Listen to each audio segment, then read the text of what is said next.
Have you ever looked at the world and just thought, this isn't fair? It's a feeling we all get. We see things happen that just don't sit right with our sense of justice. And it makes you wonder, is there any real fairness out there at all? Well, today, we're going to dive deep into that very question and explore a perspective that says justice operates on a scale. Well, a scale far grander than we usually see.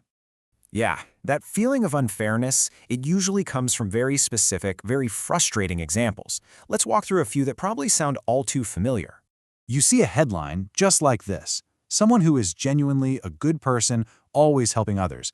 And then, bam, a horrible tragedy strikes. There's no good reason for it, and it just feels deeply, deeply wrong. It flies in the face of what we think a just world should look like. And then you have natural disasters. An earthquake doesn't care who's good or bad, it just happens, affecting thousands of innocent people completely at random. I mean, where is the fairness in that? It just seems like pure, terrifying chaos. And then, on the flip side, we all see it.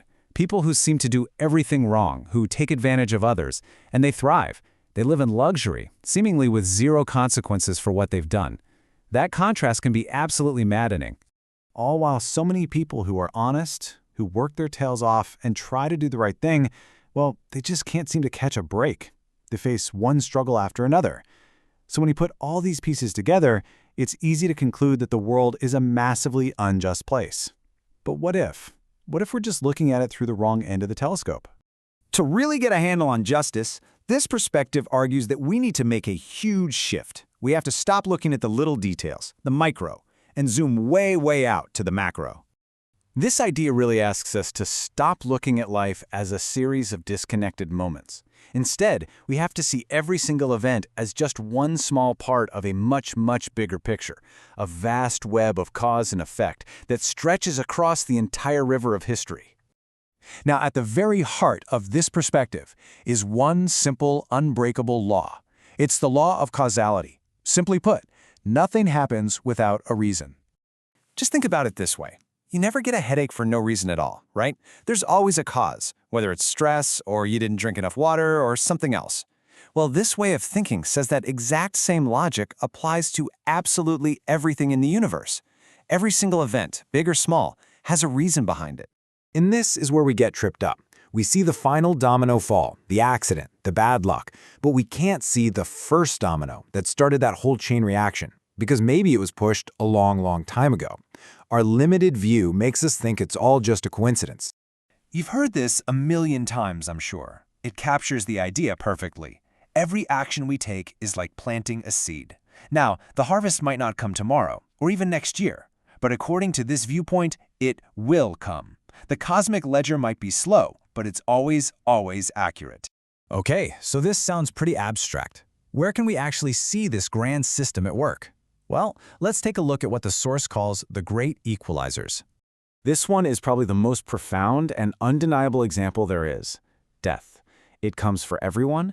It doesn't matter if you're rich, powerful, famous, or forgotten. In the end, every single one of us faces the exact same fate. This is presented as a fundamental pillar of cosmic fairness. And it's not just about death.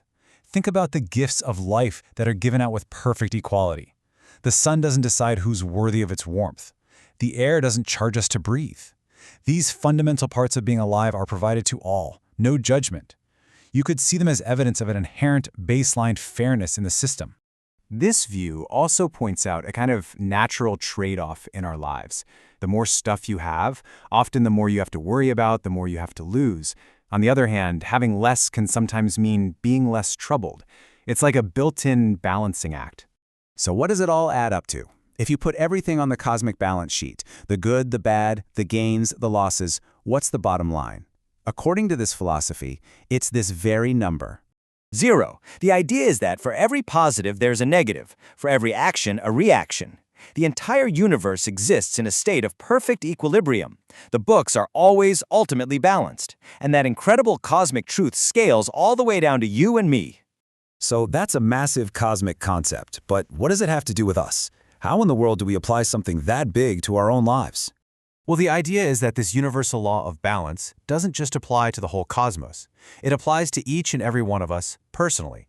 Over the full course of a lifetime, our own personal accounts, our joys and sorrows, our gains and our losses, will also slowly move toward a state of balance. So, the real practical takeaway is this. If you can truly understand and accept that all accounts will balance out in the end, it can really change how you behave.